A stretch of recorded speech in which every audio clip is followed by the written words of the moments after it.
Kahit anong problema ang bumangon, unahin niyong Diyos.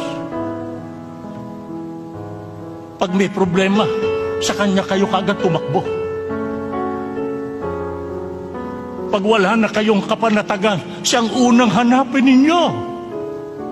Pag meron kayong sakit, siyang unang lapitan ninyo. Sa Kanya kayo dumulog at magmakaawa. Pagka kayo kinakalong ng matinding agam-agam, lalo na kung kayong ama o ina o magulang na siyang tinatanaw ng inyong mga anak sa kanilang pagiging kalagayan, ang unahin ninyo na lapitan ay ang Panginoon Diyos. Hayaan nyo na yan ang masalin sa buong sambahayan ninyo, na hindi sila hihiwalay sa Diyos kahit ano pa ang mangyari sa kanilang buhay. Pagkaganyan, nakatitiyak tayo. Hindi tayo nabigo bilang isang ama na responsable.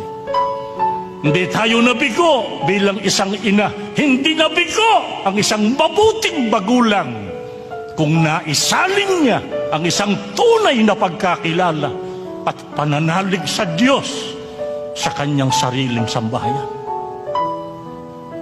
Sana ganito ang maging kalagayan natin.